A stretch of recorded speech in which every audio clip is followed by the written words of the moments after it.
invite à vous lever. Notre culte va commencer ce matin. Qui est heureux d'être là ce matin? Ah, super. C'est encourageant. C'est vrai qu'il y a la rentrée. Pour certains, c'est une bonne chose. Pour d'autres, c'est un peu triste. Mais ce matin, je crois que le Seigneur veut nous équiper encore. Il veut nous aider à voir la vie de la bonne manière, à voir les épreuves de la vie de la bonne manière, à voir les responsabilités qu'on doit prendre de la bonne manière. Parce qu'au travers de toutes choses, le Seigneur sait tourner cela pour notre édification et pour la construction de notre vie.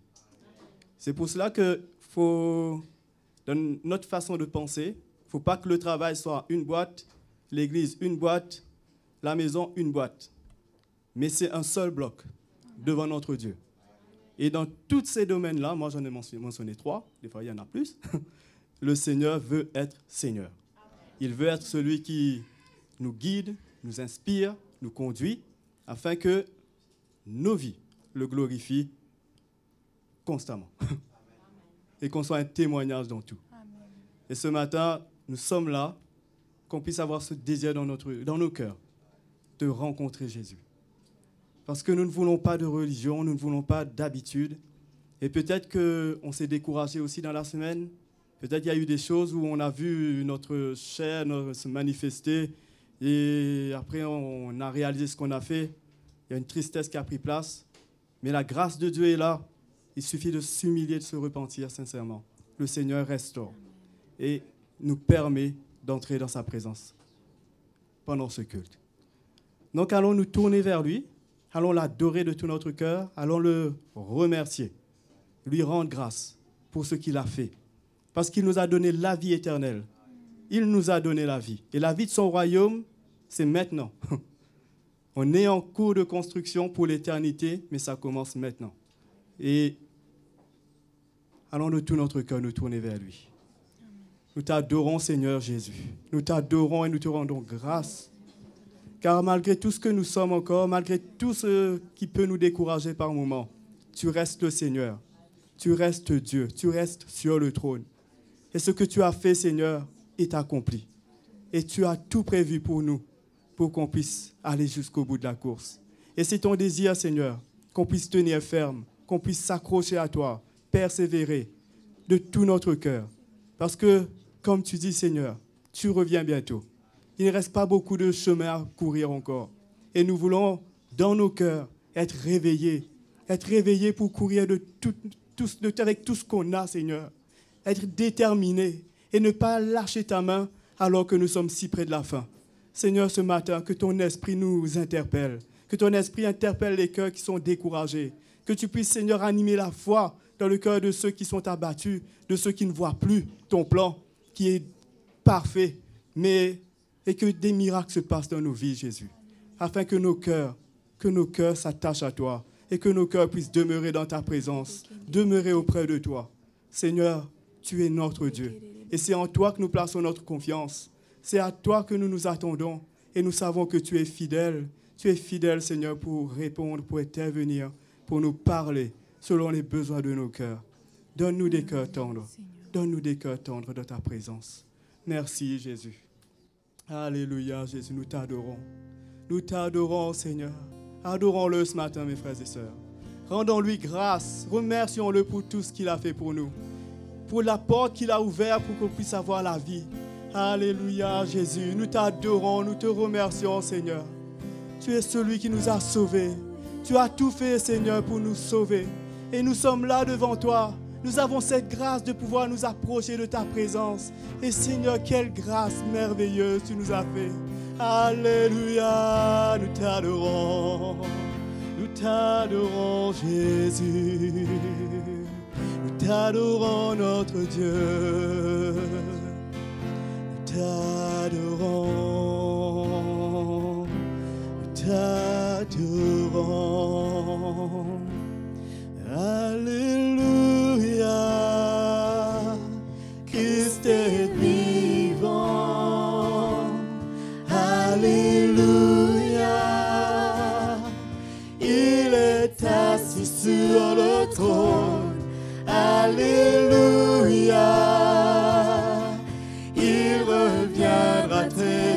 bientôt. Il est le roi des rois, mais il vit dans nos cœurs. Alléluia, Alléluia. Christ est vivant. Alléluia, Alléluia. il est assis sur le trône. Alléluia, il reviendra très bientôt. Il est le roi des rois, mais il vit dans nos cœurs. Il est le roi des rois. Il est le roi des rois, mais il vit dans nos cœurs. Il est le roi des rois, mais il vit dans nos cœurs.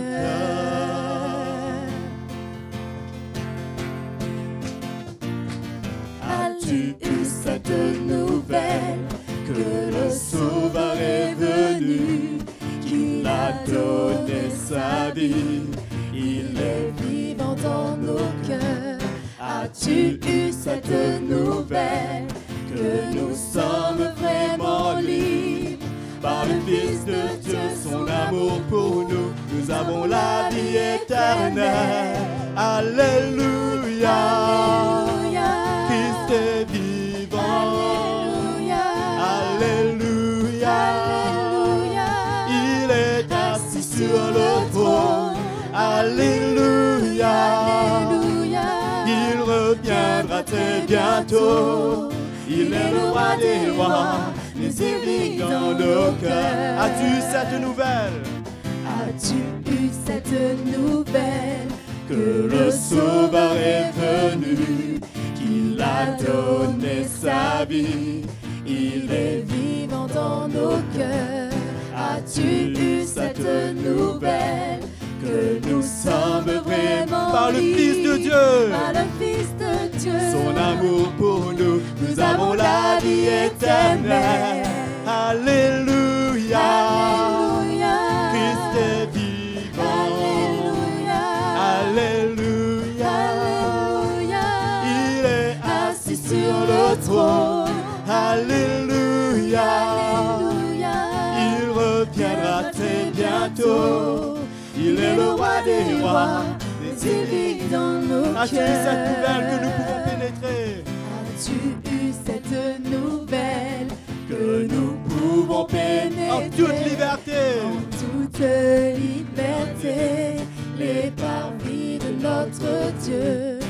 As-tu eu cette nouvelle que nous sommes pardonnés. Il est mort pour nous. Il est mort pour nous. Réjouissons-nous sur la croix, il nous a sauvés. Alléluia, Alléluia, Christ est vivant. Alléluia, Alléluia, Alléluia, il est assis sur le trône. Alléluia, Alléluia, il reviendra très bientôt. Il est le roi des rois, mais il vit dans As-tu nos cette cœurs. nouvelle que nous pouvons pénétrer dans sa présence? As-tu eu cette nouvelle que nous pouvons pénétrer En toute liberté, en toute liberté, les parvis de notre Dieu? As-tu eu cette nouvelle? nous sommes pardonnés. Nous sommes pardonnés. Il est mort pour nous, réjouissons-nous. Sur la croix, il nous a sauvés. Alléluia, Alléluia, Christ est vivant. Alléluia, Alléluia, Alléluia, il est assis sur le trône. Alléluia, Alléluia, il reviendra très bientôt. Il est le roi des rois, mais il vit dans nos cœurs. Alléluia, Alléluia, Alléluia, Alléluia, Alléluia, Alléluia, il est assis sur le trône. Alléluia, Alléluia, il reviendra très bientôt. Il est le roi des rois, il vit dans nos cœurs. Il est le roi des rois, il est le roi des rois, s'il vit dans nos cœurs. Il est le roi des rois, s'il vit dans nos cœurs. Alléluia. J'entre dans ta maison avec joie. Je te célébrerai maintenant. Je bénirai ton nom, j'élèverai mes mains vers le lieu très saint. J'entre dans ta maison avec joie. Je te célébrerai maintenant. Je bénirai ton nom, j'élèverai mes mains vers le lieu très saint. Je magnifie le Seigneur. Et j'invoquerai son nom toute la journée. Je veux le louer, car il m'a délivré de mes ennemis. Je magnifie le Seigneur. Je magnifie le Seigneur. Et j'invoque son nom. Et j'invoquerai son nom toute la journée. Je veux le louer, car il m'a délivré de mes ennemis. J'entre dans ta maison. J'entre dans ta maison avec joie. Je te célébrerai maintenant. Je bénirai ton nom. Je bénirai ton nom. J'élèverai mes mains vers le lieu très saint. J'entre dans ta maison avec joie. Je te célébrerai maintenant. Je bénirai ton nom. J'élèverai mes mains vers le lieu très saint. Oui, je magnifie le Seigneur. Je magnifie le Seigneur. Magnifie le Seigneur. Et j'invoquerai son nom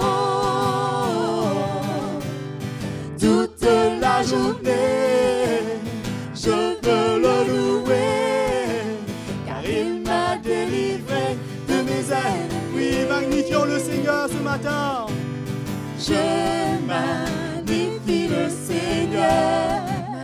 Magnifie le Seigneur. Et j'invoquerai son nom toute la journée.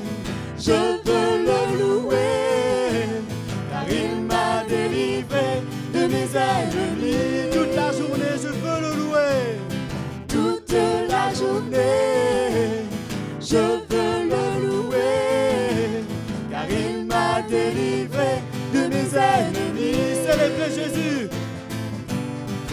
Célébrez Jésus, célébrez. Célébrez Jésus, célébrez. Célébrez Jésus, célébrez.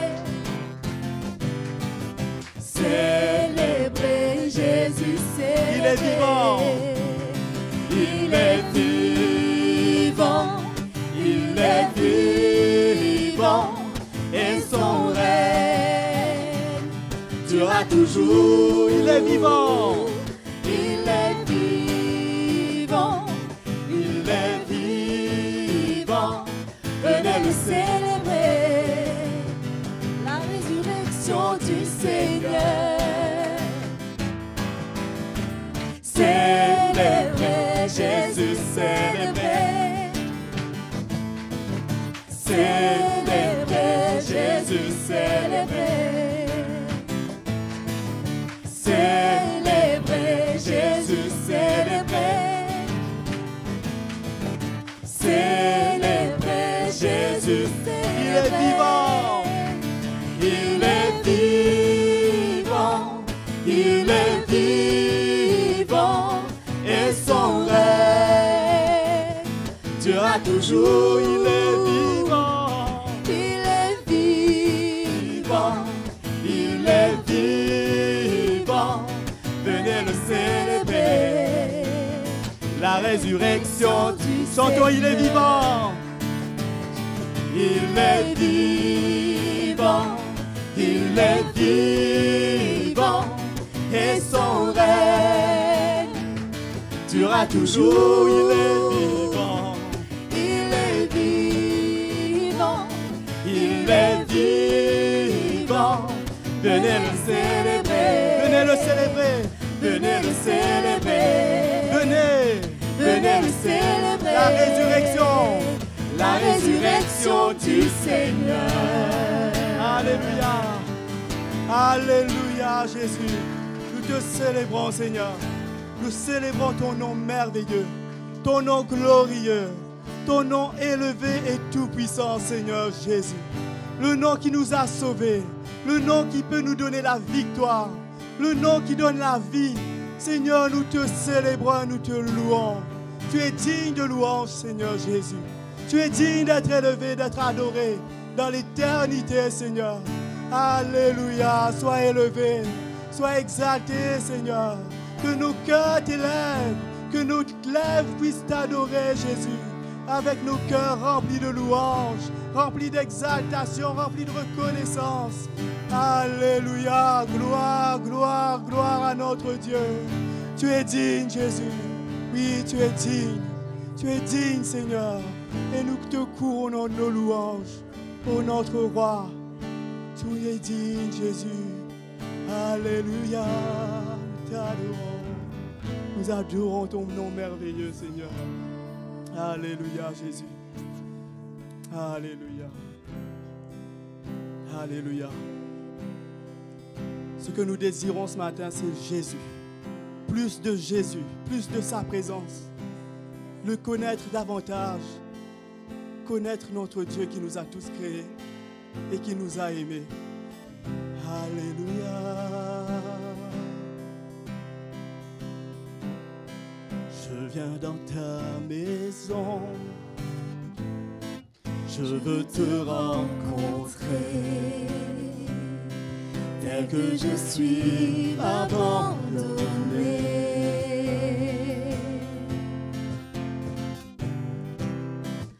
Alors que nous chantons, ton esprit me remplit. Mon âme est libérée. Oui, je viens dans ta maison. Je veux te rencontrer. Je viens dans ta maison. Je veux te rencontrer. Tel que je suis, m'abandonner. Alors que nous chantons, alors que nous chantons, ton esprit me remplit. Mon âme est libérée. Je te vois, je t'entends près de moi. Tu es là, viens et souffle sur moi. Je ressens ta présence comme un feu dans mon cœur. Jésus, je veux plus de toi. Je viens dans ta maison. Je viens dans ta maison. Je veux te rencontrer. Tel que je suis, m'abandonner. Alors que nous chantons, alors que nous chantons, ton esprit me remplit. Mon âme est libérée. Je te vois, je t'entends près de moi. Tu es là, viens et souffle sur moi. Je ressens ta présence comme un feu dans mon cœur. Jésus, je veux plus de toi.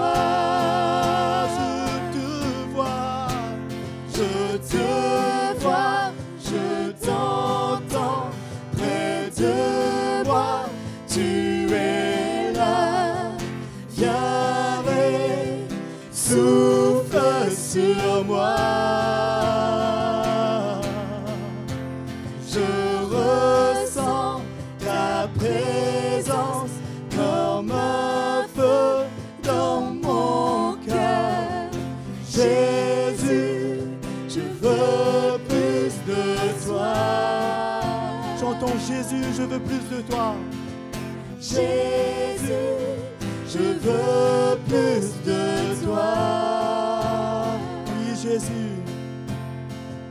Jésus, je veux plus de toi.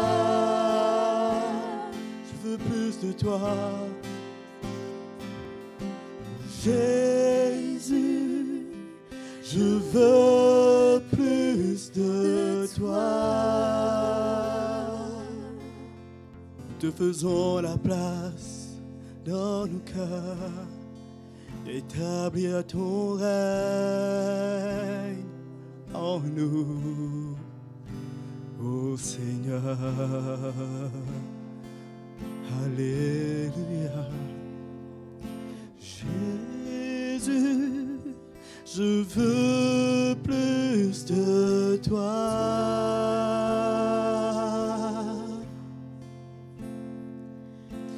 Jésus, je veux plus de toi.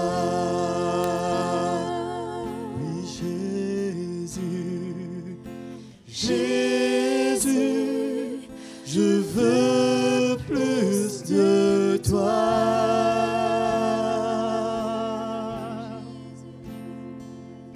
Jésus, je veux plus de toi. Alléluia. Oui, la grâce du Seigneur est là ce matin. Humilions-nous devant lui. Surtout toi qui te condamnes. Parce qu'il veut faire grâce, il veut relever. Il veut enlever tout ce fardeau, toute cette condamnation. Mais qu'on puisse s'humilier devant lui et crier à lui de tout notre cœur.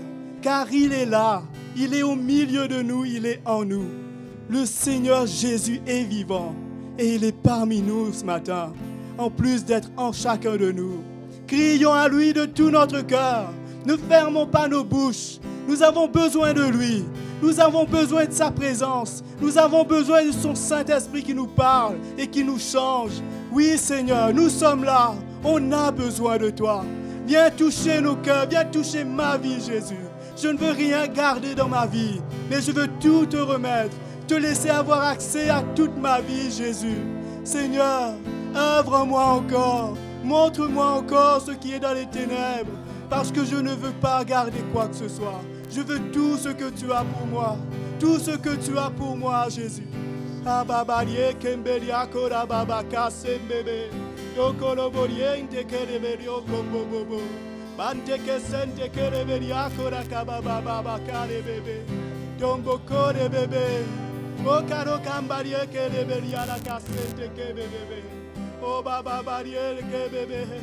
Oui, Seigneur. Oui, Jésus. Relève-nous, ouvre nos yeux, attendris-nous. Nous voulons plus de toi en nous. Oh Jésus.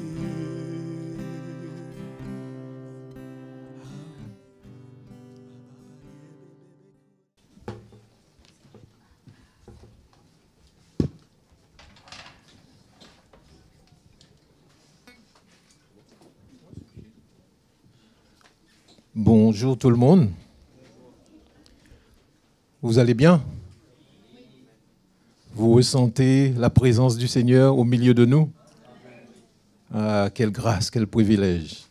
On est réellement bénis. Bénis de connaître ce grand Dieu. Bénis de faire partie de cette grande famille.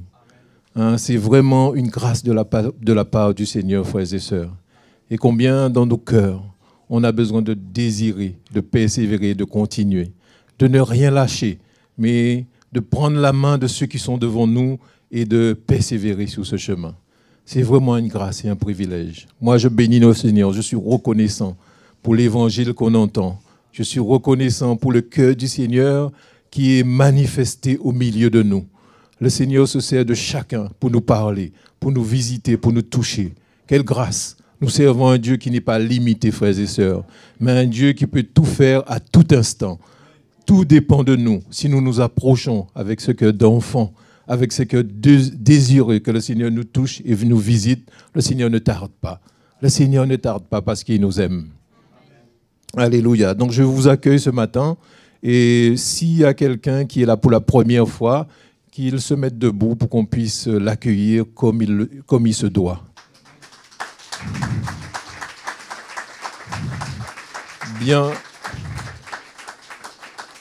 Bienvenue au milieu de nous. Et je vous encourage à ne pas partir aussitôt à la fin du culte, mais rester pour qu'on puisse venir vers vous et essayer de vous connaître un petit peu. Donc ne partez pas aussitôt.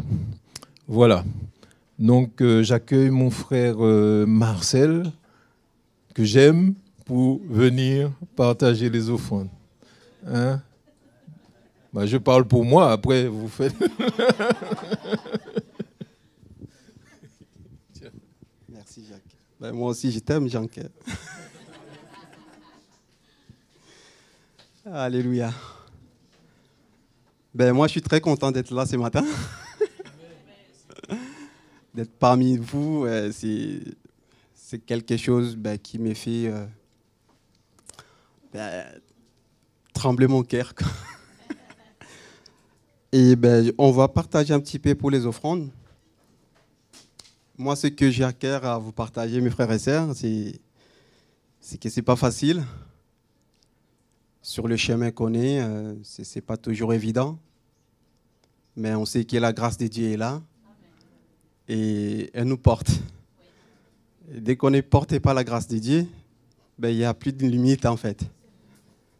On peut tout s'abandonner dans les mains de Dieu et lui nous amène. Et lui, il sait où il nous amène. Parce que nous, on ne sait pas parfois où est-ce qu'on va. Même avec les GPS, on se perd. Mais le Seigneur, lui, il sait où il va nous amener. Et ça, c'est encourageant, mes frères et sœurs. Et juste à cause de ça, on peut donner notre vie sans limite et dire au Seigneur, fais ce que tu veux. Et lui nous amène. Et ce que moi je voulais partager juste un petit peu avec vous, c'est que sur ce chemin, on n'est pas seul. On est nombreux dans la salle, je ne sais pas on est combien, mais nous tous, on est sur le chemin. Et sur ce chemin-là, le Seigneur, il a mis des frères, des sœurs à côté de nous. Et il faut faire attention, parce qu'on n'est pas seul sur ce chemin. Le Seigneur nous appelle à porter des fruits. Ces fruits qu'il nous appelle à porter, il faut que ceux qui sont à côté de nous, s'ils accueillent ces fruits-là, ça puisse les redonner envie de continuer avec le Seigneur. Parce qu'on peut être quelqu'un qui est là pour détruire mes frères et sœurs. Et le Seigneur ne nous appelle pas à être ceux qui sont là pour détruire. Mais il nous appelle pour que ceux qui sont à côté de nous, qu'on puisse les tenir de la main. Les dire, mon frère, viens, on va aller, mon frère, même si ce n'est pas facile. Mais on va s'encourager les uns les autres. Et l'encouragement qu'on va donner, ça va être pour encourager notre frère ou notre sœur pour servir le Seigneur. Amen. Et j'ai juste un petit verset qu'on va lire. C'est dans Romains. Juste pour voir... On parle souvent des fruits, tout ça, des fruits de l'esprit. Tous ces fruits-là, c'est pour l'Église, non? Et pour que des vies de nos frères et sœurs puissent être construits de la bonne façon, de la bonne manière, comme le Seigneur les souhaite. Et dès qu'on porte ces fruits-là, on voit autour de nous. On voit des réactions autour de nous. Est-ce que les fruits qu'on porte, ça donne envie à ceux qui sont autour de nous de se dire, cette personne-là, c'est qui là, j'ai envie. J'ai envie, parce qu'on peut aller témoigner de mes frères et sœurs. Partout ailleurs, là, on peut aller témoigner du Seigneur. Mais si nos vies ne sortent pas des bons fruits pour que toutes ces personnes-là puissent voir et se dire, j'ai envie de suivre ces Jésus-là. Parce que ce que je vois dans la vie de cet homme ou ce que je vois dans la vie de cette femme, ben, c'est étrange. Parce que, tu sais, les gens du monde, ils parlent des langages un peu... Ben, ils peuvent dire ça, c'est étrange parce qu'ils voient le Seigneur en nous. Ils voient les fruits qui émanent de nous, ben, qu'ils ont envie de venir et accueillir ces fruits-là et manger. Ben oui, parce que les fruits, il y a des fruits amers qu'on ne peut pas manger, hein, mes frères et sœurs. Non, mais c'est vrai. Il y a des fruits, ben, on n'a pas même envie de manger. Mais si on porte des fruits que les autres, ils ont envie de venir, de nous suivre, de dire, ben, où est-ce que tu y vas? Ben, c'est à travers nos fruits, mes frères et sœurs. Ce n'est pas à travers des paroles. Parce qu'on peut parler beaucoup de choses. Hein. Mais si notre vie, il n'y a pas de fruits que les autres peuvent accueillir et manger, c'est dire, ben, je suis rassasié et de la bonne manière. Et j'ai envie de suivre, j'ai envie de s'approcher de ce Jésus-là. Hein, dans des situations, au travail, nous tous, il y en a qui travaillent. Ben, je parle de moi-même. Là où je travaille, je vois comment le Seigneur me parle. Mais à travers tous ces gens du monde que je travaille avec eux, quels sont des fruits qu'ils vont accueillir de moi? Ah ben oui, mes frères et sœurs. Mais oui. Parce qu'on peut être, travailler, et on ne sait pas le plan de Dieu, là où il nous a mis pour travailler. Ce n'est pas nous qui nous sommes mis là-bas pour aller travailler, c'est le Seigneur, mes frères et sœurs. Il nous a envoyés là-bas pour lui représenter. Et si c'est pour lui représenter, avec quels fruits? Quels sont nos fruits? Quels sont les fruits qu'on est en train de porter? Là où on va lire dans Romains 13, je pense. C'est dans Romains 13, c'est Paul qui parle aux Romains. Romains 1, verset 13, excusez-moi. Hein. C'est Romains 1, verset 13. Vous m'entendez, je pense?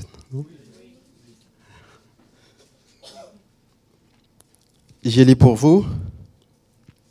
Je ne vais pas vous laisser ignorer, frères, que j'ai souvent formé les projets d'aller vous voir afin de recueillir quelques fruits, afin d'accueillir quelques fruits parmi vous, comme parmi les autres nations, mais j'en ai été empêché jusqu'ici. J'ai mis doigts aux Grecs et aux barbares, aux savants et aux ignorants.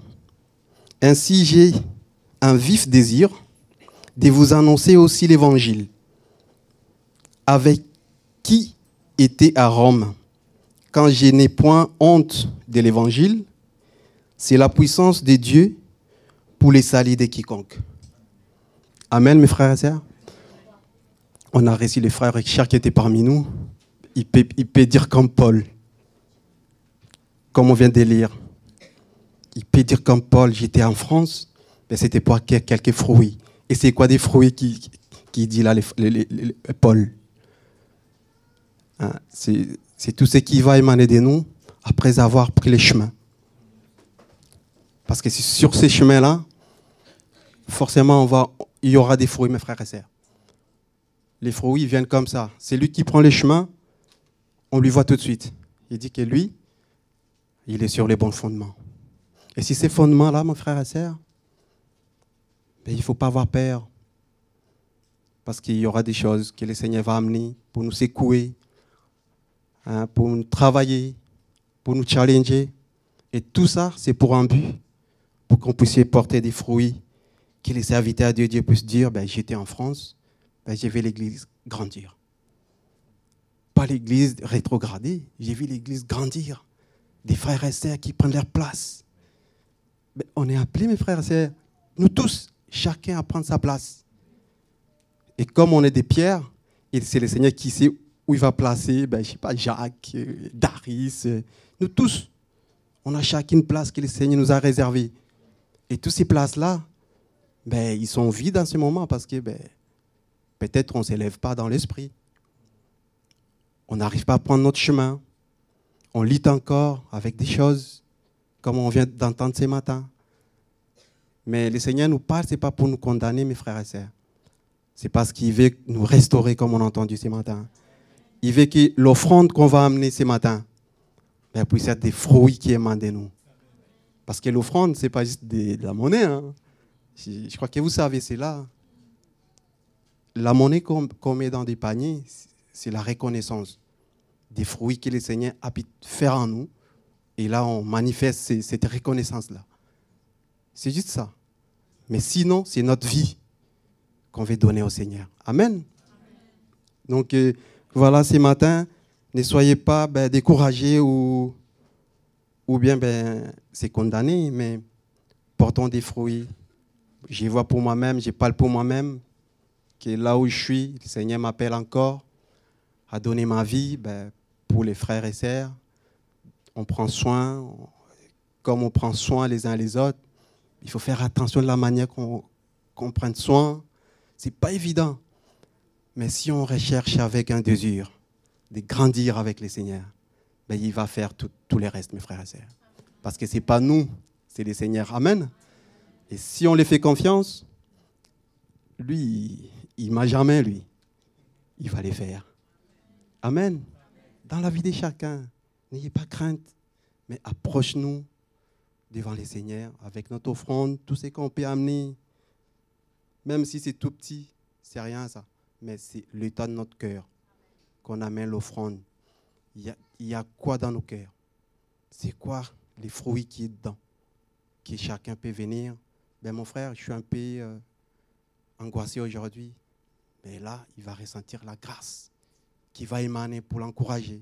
Il va dire, je suis allé voir les frères, j'ai sorti là-bas encouragé.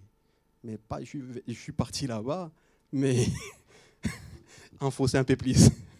Non, on n'est pas appelé pour détruire la vie de nos frères et sœurs, mais on est appelé à construire avec le Seigneur. Amen. Donnons au Seigneur ce matin tout ce qu'on a mis à part pour lui et que toute la gloire soit au Seigneur. Amen. Alléluia.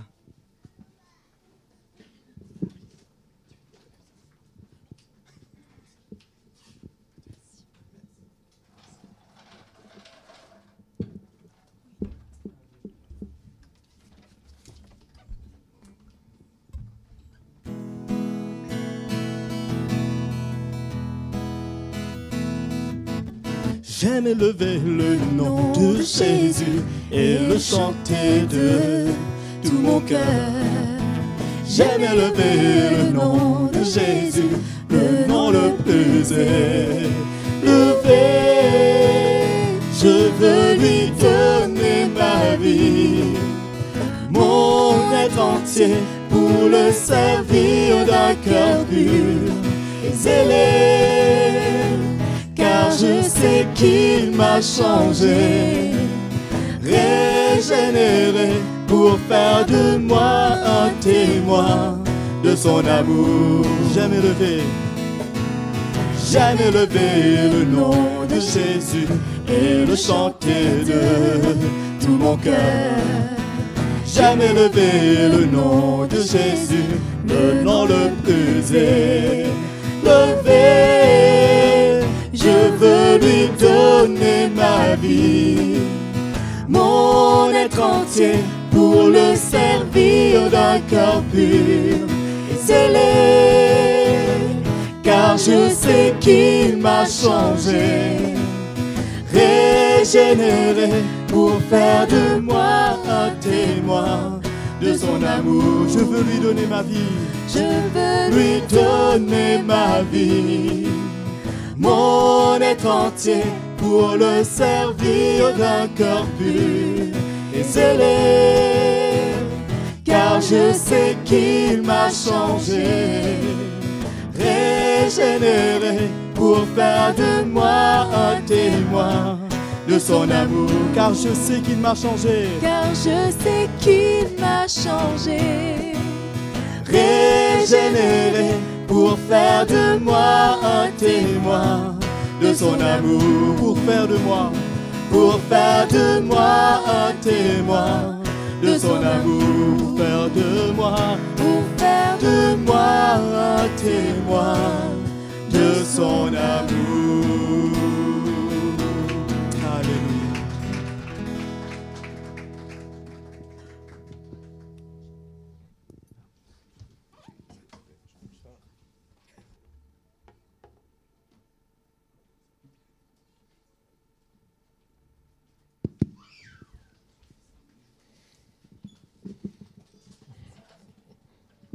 Ben, frères et sœurs, on est heureux d'accueillir le frère Jean-Charles ce matin, qui va nous partager la parole.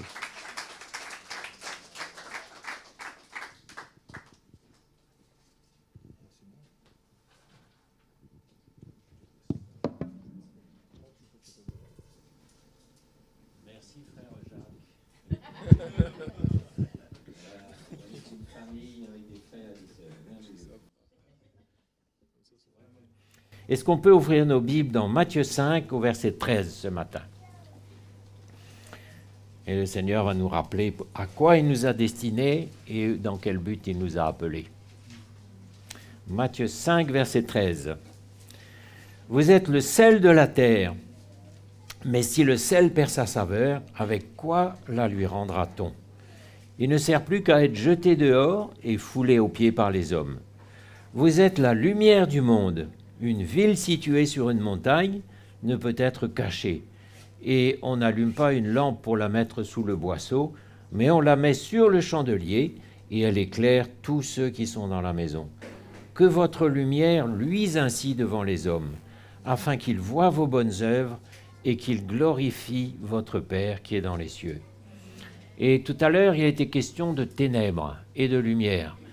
Et ça nous rappelle, ce passage nous rappelle un peu que le Seigneur, tout d'abord, nous a tirés des ténèbres où nous étions pour nous emmener dans sa lumière. Et maintenant, nous sommes des enfants de lumière. Mais il faut le réaliser parce que l'Église est destinée à briller de plus en plus. Nous, individuellement, sommes appelés aussi à briller de plus en plus. Et c'est avec cette lumière que le Seigneur veut nous utiliser, nous envoyer, qu'il veut se servir de nous pour réconcilier, pour restaurer, pour relever tous ceux qui sont encore dans les ténèbres, justement. Et il faut réaliser ça, et je crois que peut-être ça brille un peu, peut-être ça brille pas beaucoup, peut-être ça brille, je ne sais pas, mais il faut que ça brille de plus en plus, parce que Jésus va élever son Église dans les derniers temps. Il est en train d'ébranler, de secouer, même dans le naturel, vous avez vu, ça secoue, mais dans le spirituel encore plus. Et tout ce qui n'est pas fondé sur Jésus va s'écrouler. C'est une chose certaine. Et regardez, en France, il n'y a pas grand-chose qui soit fondé sur lui. Pas grand-chose. Donc il faut s'attendre à ce que tout s'écroule dans le monde, parce que le Seigneur va ébranler, secouer. Et la parole nous dit que les hommes rendront l'âme de terreur en voyant ce qui va survenir pour la terre. J'ai épinglé ce petit passage rapidement, Luc 21, 25. Il y aura des signes dans le soleil, dans la lune, dans les étoiles, et sur la terre il y aura de l'angoisse chez les nations qui ne sauront que faire au bruit de la mer et des flots, les hommes rendant l'âme de terreur dans l'attente de ce qui surviendra pour la terre, car les puissances des cieux seront ébranlées.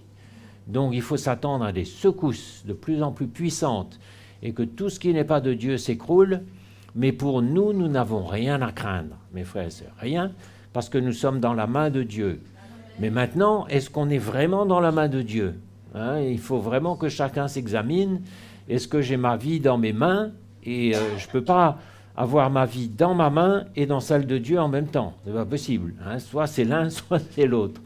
Donc chacun peut s'examiner ce matin lui-même et dire, bon voyons, où est-ce que j'en suis? Est-ce que vraiment j'ai relâché ma vie entre les mains de Jésus? Est-ce qu'il peut me conduire là où je ne voudrais pas et j'ai aucun problème, je me laisse faire? Ou bien au contraire, est-ce que je rechigne, je grogne, je ne me laisse pas faire? C'est un peu l'image d'un cheval avec son cavalier. Vous savez, le cheval, il a ce truc-là dans la bouche, c'est le mors, on appelle ça le mors, qui est relié à des rênes, et le cavalier tient les rênes entre ses mains. Et quand le couple cheval et cavalier est bien rodé, bien entraîné, une toute petite impulsion suffit, le cheval va à gauche, le cheval va à droite, il ralentit, il accélère, il reste au pas, ou il passe au trot, ou au galop. C'est très précis et une toute petite impulsion suffit. Nous, c'est le Saint-Esprit qui nous conduit, et plus ça va, plus on est sensible à la plus petite impulsion pour freiner, accélérer, obliquer à gauche, obliquer à droite. Le cheval ne sait pas où il va. Vous savez où vous allez? Marcel nous l'a dit tout à l'heure, on ne sait pas où on va. Mais c'est le cavalier qui sait où va le cheval. Le cheval ne sait rien. Il a de la force, il avance, il transporte quelque chose, mais c'est le cavalier qui sait où on va et à quelle vitesse il faut aller, quand il faut aller à gauche, quand il faut aller à droite. Alors il y a aussi des chevaux rétifs, des étalons, des pur sang, là, vous savez, qui ruent, qui cassent tout avec leurs sabots. Et certains, on arrive à les dompter. Ça, c'est les caractères forts dans l'Église. Caractère indépendant, caractère un peu tout fou. Peut-être on a été comme ça autrefois. Et le Seigneur arrive tout doucement à nous dompter, comme le cavalier expérimenté. Mais il y en a d'autres, ils sont indomptables et ils continuent à courir partout et à ruer et à tout casser. Mais l'indépendance, c'est dangereux. C'est dangereux parce que si le cavalier n'arrive pas vraiment à mettre son mors là et à faire de nous un cheval docile qui va là où le Saint-Esprit nous dit, ben on est en danger. Et bon, le Seigneur a quand même sa main sur nous, mais on ne sera jamais efficace. Moi, je veux être efficace. Je veux être sensible au Saint-Esprit. Je veux qu'une petite impulsion, je bouge, j'arrête, je repars, je vais à gauche, à droite, mais je veux apprendre à devenir sensible pour discerner où le Seigneur veut m'emmener. Et on parlera d'ailleurs tout à l'heure de non seulement cette obéissance, mais cette sensibilité. Parce que peut-être on est obéissant, mais on manque encore un peu, on ne comprend pas trop ce que le Saint-Esprit nous dit et nous demande. Mais un cheval discipliné, vous avez peut-être vu des revues, des exhibitions, des choses, des événements sportifs où on voit le cheval qui fait exactement ce que le cavalier veut, qui saute, qui se met debout sur ses pattes arrière, qui fait des choses extraordinaires. Une relation parfaite entre le cavalier et le cheval, ben c'est ce que je veux entre le Saint-Esprit et moi. Que le Seigneur puisse faire ce qu'il veut. Et là, je serai en sécurité. Donc, il ne faut pas se faire d'illusions, mais beaucoup de choses vont s'écrouler autour de nous. Mais le Seigneur nous a dit, 1000 tomberont à gauche, 3000 tomberont à droite, mais toi, tu resteras. Parce que nous sommes dans la main de Dieu. Et on a combien d'exemples dans la parole de Dieu d'hommes qui étaient appelés, qui avaient l'appel de Dieu sur leur vie, et qui ont traversé les circonstances les plus dures. Et ils ont été envoyés de Jérusalem à Babylone parmi les captifs. Et non seulement le Seigneur avait sa main sur eux, mais beaucoup se sont retrouvés dans les palais des rois, comme Daniel. Il était au palais du roi, parmi ceux qui côtoyaient le roi, qui lui parlaient. Il a traversé 3 dynasties. Les rois sont tombés, ont été évincés, mais lui, il est resté debout jusqu'au bout. D'autres ont vécu des sièges, comme le siège de Samarie, avec Élisée et les autres, mais ils sont restés debout parce qu'ils étaient dans la foi. Et quelqu'un qui est dans la foi, il est indéracinable, imbougeable. Et quand ça va secouer, quand ça va être ébranlé, nous, on n'aura pas peur, mes frères et sœurs. Bannissez la crainte, bannissez l'angoisse. Parce qu'à quoi ça sert d'être un enfant de Dieu si on panique dès qu'il y a un petit courant d'air quelque part? Mais le Seigneur nous a appelés à être utiles et il veut nous utiliser dans les temps difficiles. Il nous a préparés, il nous prépare encore pour que dans les temps difficiles, je sois comme un flambeau qui brille, je sois comme le sel de la terre qui empêche la corruption, parce que la terre, le monde aujourd'hui est pourri jusqu'aux racines, on nous l'a dit, mais qu'est-ce qui empêche cette corruption de tout emporter? C'est parce qu'il y a l'Église qui est sur la terre, aujourd'hui encore. Il y a vous qui êtes là, et vous êtes le sel de la terre. Le sel empêche la corruption de se généraliser complètement, mais par contre, une fois que l'Église aura été enlevée dans le ciel, alors là, les jugements du Seigneur vont se déverser sur la terre. Nous sommes appelés à être une lumière qui brille. Alors, ce matin, le Seigneur nous a interpellés. Est-ce qu'il n'y a pas encore des zones d'ombre dans mon cœur?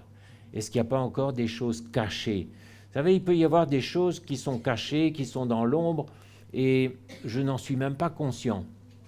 Le Seigneur voit des choses que vous ne voyez pas dans vos vies. Et il y a des choses qui sont là. Je suis sûr que dans ma vie, il y a des choses qui ne sont pas encore très jolies. Le Seigneur voit, mais moi, je ne vois pas. Et d'ailleurs, David, il fait allusion, il dit, je ne me juge pas moi-même, mais peut-être le Seigneur veut juger certaines choses dans mon cœur. Mais peut-être aussi que ce sont des choses que je sais. Et alors là, c'est plus sérieux parce que si je sais, j'ai quelque chose à faire. Je dois m'humilier, je dois me briser, implorer le pardon et la grâce du Seigneur. Et il y a des libérations qui peuvent venir instantanément. Il y a des chaînes qui peuvent être brisées instantanément. Un miracle Moi, j'ai vécu ça, des choses qui ont été instantanées dans ma vie. D'autres qui vont prendre 3 semaines, d'autres qui vont prendre 3 mois, d'autres peut-être qui vont prendre 3 ans. Et vous apprendrez à discerner justement que le miracle est en route dans ma vie. Hein, il est en route, le miracle est en route dans ma vie. Peut-être autrefois j'espérais quelque chose comme ça, mais le Seigneur a plusieurs manières d'agir. Il n'agit jamais 2 fois de la même façon. Et soyez dans la foi que le Seigneur agit dans vos vies. Il agit, ça c'est une chose sûre. Et si vous êtes persévérant, vous allez voir petit à petit une liberté qui vient, des chaînes qui tombent, une santé spirituelle qui revient, des choses du passé qui disparaissent, parce que notre passé pèse lourd dans nos vies. Il y a même des événements dans nos vies qu'on a oubliés, mais qui pèsent encore de tout leur poids sur notre comportement d'aujourd'hui. Le Seigneur connaît tout ça. Il est en train de soigner, de travailler, et petit à petit, on respire mieux. Les fardeaux s'en vont des épaules. Le Seigneur ne veut pas qu'on porte des fardeaux inutiles. Je suis sûr qu'il y a des frères et sœurs ce matin qui portent des fardeaux inutiles. Des fardeaux que Jésus ne nous a pas demandé de porter. Il nous a dit, hein, mon fardeau est léger. Et il y a des fardeaux qu'il met sur notre dos. Le Seigneur a mis sur mon dos le fardeau de la parole. Il m'équipe pour ça. Et sa grâce est là, et il m'aide. C'est un fardeau léger. Mais attention aux fardeaux qui vont vous écraser, parce que vous avez pris ça vous-même, et le Seigneur vous dit, mais lâche, dépose ça au pied de ma croix. Et quelquefois on dépose, et puis à peine si on est sorti de la salle, on reprend. On a déposé notre fardeau ici, et à la porte, là derrière, on le reprend.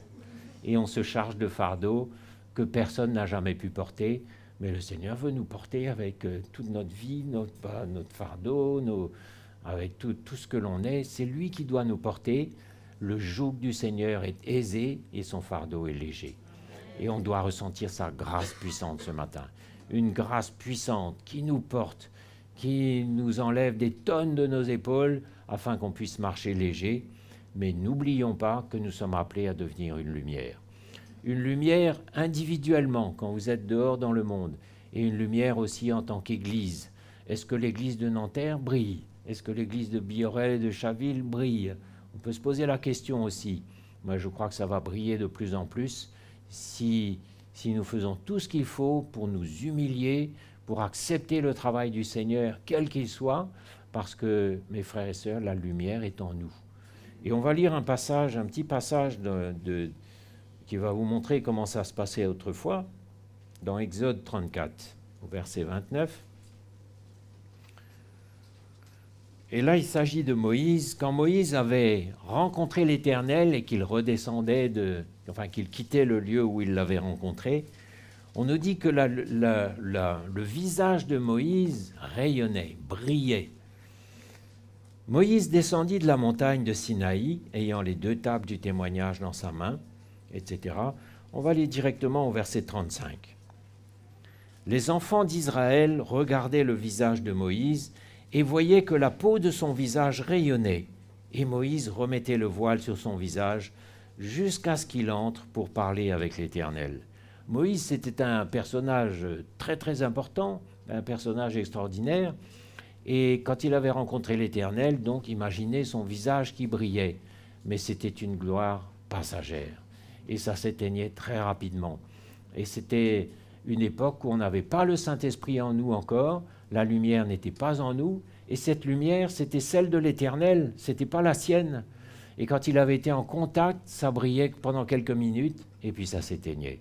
Et justement, il mettait un voile sur son visage, parce qu'autrement, les Israélites se seraient dit, la gloire de Dieu, c'est quelque chose de passager, quelque chose d'éphémère, c'est quelque chose qui passe comme tout le reste. Il mettait un voile sur son visage. Donc, c'était une lumière extérieure à lui qui venait briller, un peu comme les particules phosphorescentes d'une montre.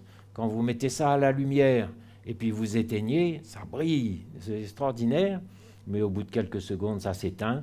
Un peu comme la lune aussi qui reçoit la lumière du soleil et on a l'impression qu'elle brille, mais elle n'émane rien en elle-même. Mais nous, mes frères et sœurs, aujourd'hui, nous avons Christ en nous. Nous avons le Saint-Esprit en nous. Et la lumière, cette fois-là, ne vient pas de l'extérieur vers nous, mais elle doit partir de nous vers tous ceux qui sont autour de nous.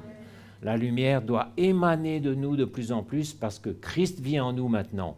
Le Saint-Esprit ne vivait pas en Moïse comme il vit en nous aujourd'hui. Aujourd'hui, nous sommes nés de nouveau, Christ vit en nous, mais imaginez un peu le miracle que c'est, mes frères et sœurs. Est-ce que ça ne vaut pas la peine de retrousser nos manches et de consacrer nos vies entièrement à ce que ce Christ qui vit en nous s'épanouisse de plus en plus, se développe, brille, illumine tout autour de nous? Et on a un exemple extraordinaire, c'est Étienne. Quand les sacrificateurs l'ont inculpé, ils l'ont emmené au Sanhédrin, et on nous dit que son visage brillait comme celui d'un ange. Et là, ce n'était pas la clarté des autres, parce que c'était les Juifs qui étaient autour de lui, mais c'était la clarté qui était en lui qui brillait, et son visage resplendissait comme celui d'un ange. C'est extraordinaire. Mes frères, la gloire de Dieu habite en nous, l'Esprit de Dieu habite en nous. Faisons tout pour que nous soyons des lumières qui brillent dans le monde, et pour que l'Église aussi brille quand tout va venir à s'écrouler et quand tout va venir à manquer. Et je vous garantis qu'il y aura des gens qui viendront vers vous, parce que le frère Roland nous l'a dit, il nous a dit, les gens discernent très très bien. Ils nous cernent, ils savent exactement qui nous sommes. Est-ce qu'on est authentique? Est-ce qu'on est des chrétiens du dimanche? Ou est-ce que vraiment on transporte quelque chose? Mais ceux qui passeront par des tribulations, ils viendront vous voir. Et est-ce que la lumière brillera vraiment ce jour-là? Parce que si j'ai rien en moi, qu'est-ce que je vais transmettre? Si j'ai pas de vie, pas d'onction, pas de lumière, qu'est-ce que je vais transmettre? Je vais être comme un astre mort là qui circule dans... Vous savez, il y a des électrons libres aussi dans l'Église, des frères et sœurs complètement indépendants, on ne connaît pas leur vie. Mais ce n'est pas juste de fréquenter l'Église, mais il doit y avoir un travail de brisement dans mon cœur tous les jours. Un travail qui aujourd'hui encore, si je suis vrai, sincère, pendant la louange, j'ai dû me sentir visé. Moi, je peux vous dire, moi, je sais que le Seigneur me parlait à moi comme à vous. Et je sais que moi aussi, je dois encore passer par des chemins de brisement, d'humiliation, de dépouillement. Et souvenez-vous de cette parole de David, « Crée en moi un cœur pur, renouvelle en moi un esprit bien disposé. » Lui-même qui était le roi, oint par les prophètes, le grand roi d'Israël, il était tout petit devant Dieu, il se faisait tout petit. « Crée en moi un cœur pur, renouvelle en moi un cœur bien disposé. » Vous voulez une bonne prière cette semaine? Ben voilà. Faites cette prière de tout votre cœur devant Dieu. Crée en moi un cœur pur, Seigneur. Un cœur qui te plaît, un cœur qui s'humilie, parce que Jésus va s'empresser de vous faire grâce si vous vous humiliez devant lui. Mais ce serait tellement dommage de cacher, de garder encore des choses pas claires, parce que c'est à notre détriment finalement. Mais le Seigneur veut nous utiliser comme le sel de la terre, comme la lumière du monde, comme un flambeau qui brille, et plus les ténèbres vont s'épaissir sur la terre, croyez-moi, ces flambeaux-là, on va les renifler de très très loin. Hier soir, j'étais dans mon lit vers 11h du soir, et par la fenêtre, je voyais un feu d'artifice qui était à des kilomètres. Je voyais ce feu d'artifice là, puis il y en a eu un autre qui s'est allumé pas très loin, et je repensais à ce passage. Je me disais, quand quelque chose brille, ça se voit de loin. Et vous savez, la vie de l'esprit, ça traverse les murs, ça part partout. Et quand il y a de la lumière quelque part, vous pouvez être sûr que les gens vont s'approcher. Et ce que nous sommes aujourd'hui, là, une centaine de personnes dans une petite salle, ce n'est pas le but du Seigneur, ce n'est pas une fin en soi, c'est juste une étape de préparation, c'est tout. On est à l'école, là, on est à l'école biblique, en train d'être encore perfectionné. C'est pour ça qu'on a eu tous les ministères de perfectionnement depuis le début de l'année. On a eu Steven, Jocelyn, Mickey et d'autres encore. Pourquoi? Parce que le Seigneur, on est comme ses élèves, là, en train d'être perfectionnés, parce qu'il a un but, lui. Il sait que demain, tout va s'écrouler, et il sait que demain, c'est vous qu'il va utiliser pour aller réconforter, prêcher l'Évangile, et croyez-moi, on vous respectera, et on vous recherchera. On vous haïra aussi, certainement, c'est normal, parce que ceux qui aiment les ténèbres, ceux qui ont préféré les ténèbres à la lumière, ils vont fuir cette lumière-là, exactement comme les Juifs devant Étienne. Pourtant, ils voyaient cette lumière-là, mais comme ils préféraient les ténèbres, ils ont tué Étienne, et lui est mort dans la gloire. Il est mort d'une mort glorieuse. Il est monté directement auprès de Jésus. Il s'est endormi, on nous dit, il n'a même pas ressenti les coups, certainement. Mes frères et sœurs, on n'a rien à craindre quand on est sur le bon chemin en train de chercher le Seigneur. N'ayez pas peur de ce qui va arriver. Il faut que ça arrive. Et souvenez-vous de tous ceux qui se sont nourris de la parole de Dieu. Dans le désert, pendant 40 ans, il n'y avait rien. Il n'y avait aucune nourriture. Ils ne pouvaient pas cultiver. Je ne sais même pas s'ils avaient des animaux avec eux. Avec quoi ils les auraient abreuvés de toute façon. Il n'y avait rien, aucun magasin, rien du tout. Et le Seigneur les a nourris. Il les a nourris pendant 40 ans, avec la manne, avec les cailles. Il les a abreuvés, il les a nourris. Et même leurs vêtements ne se sont pas usés. Donc, mes frères et sœurs, notre foi doit grandir. N'ayez pas peur des temps difficiles. Au contraire, ça doit nous exciter. Et dire, ben voilà, les prix augmentent aujourd'hui, mais ma foi augmente. Le prix du carburant sera peut-être à 3 € demain, mais ma foi va grandir aussi. Il n'y aura peut-être plus rien dans les magasins demain. Déjà, on voit des rayons vides quelquefois. Mais ça doit me réjouir. Seigneur, tu es à l'œuvre. Tu secoues, tu ébranles, tu m'as préparé. Et c'est là, justement, qu'on va voir le chrétien à l'œuvre, le vrai chrétien à l'œuvre comme un flambeau qui va pouvoir encourager, éclairer, exactement comme Paul, pendant le naufrage sur l'île de Malte, là, il était en train d'encourager tout le monde. On en a souvent parlé, moi j'aime tellement ces passages-là, ça parle tellement fort. Hein? Donc les enfants d'Israël regardaient le visage de Moïse et voyaient que la peau de son visage rayonnait, et Moïse remettait le voile sur son visage jusqu'il entre pour parler avec l'Éternel. Et puis il y a un autre passage, 2 Corinthiens 3, verset 7.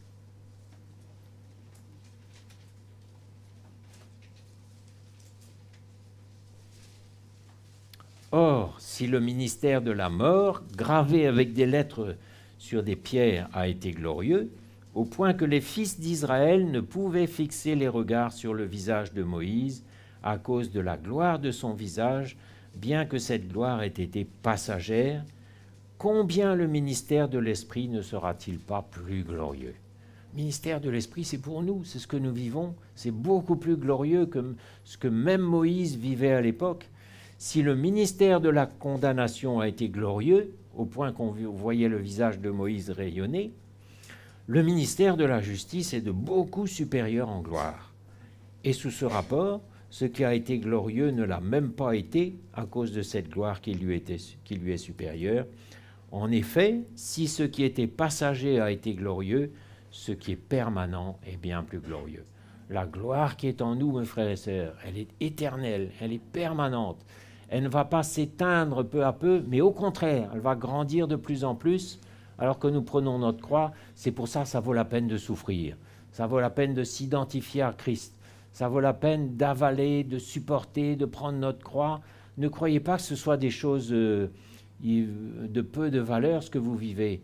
Mais il y a un poids éternel de gloire dans vos souffrances, parce que le Seigneur regarde non pas à l'apparence, mais il regarde aux choses éternelles, lui. Et il va nous utiliser, et on va briller de plus en plus. Ayant donc cette espérance, nous usons d'une grande liberté, et nous ne faisons pas comme Moïse, qui mettait un voile sur son visage, pour que les fils d'Israël ne fixent pas les regards sur la fin de ce qui était passager, mais ils sont devenus durs d'entendement, etc. On ne va pas lire tout. Verset 18, « Nous tous, dont le visage découvert reflète la gloire du Seigneur, nous sommes transformés en la même image, de gloire en gloire, par l'Esprit du Seigneur. » Une gloire qui grandit, une lumière qui grandit. Moi, je crois que ça doit nous réjouir, non? Hein? Et personne ne doit avoir peur de l'avenir, mais je crois qu'il y a une excitation, au contraire, qui va s'emparer de notre cœur, parce que le chrétien des derniers temps a été préparé pour vivre des choses hors normes, des choses exceptionnelles, des choses que, dans le naturel, personne ne peut affronter. Hein? Philippiens 2, verset 14. Vous allez voir que ça va dans le même sens. Faites toutes choses sans murmure ni hésitation, afin que vous soyez irréprochables et purs, des enfants de Dieu irréprochables au milieu d'une génération perverse et corrompue, parmi laquelle vous brillez comme des flambeaux dans le monde. Voyez le même langage? Et c'est un appel qui est glorieux et dont nous pouvons être fiers. Et rétrospectivement, quand j'inverse les rôles, je me souviens de l'époque où j'étais, moi, dans les ténèbres, et il y a quelqu'un qui était dans la lumière et qui est venu me tendre la main de la part du Seigneur. Et ça me dit, ben voilà, ce que cet homme a été pour moi autrefois, moi je voudrais l'être pour d'autres aujourd'hui.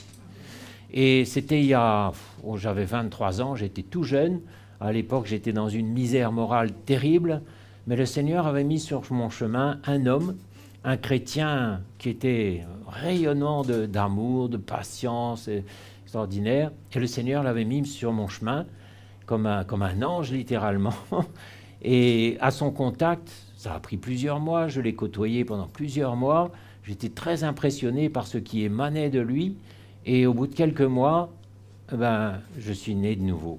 Parce qu'il avait su me parler de l'amour de Jésus et des enfants de lumière et de ce que le Seigneur était. Il m'avait conduit à la nouvelle naissance.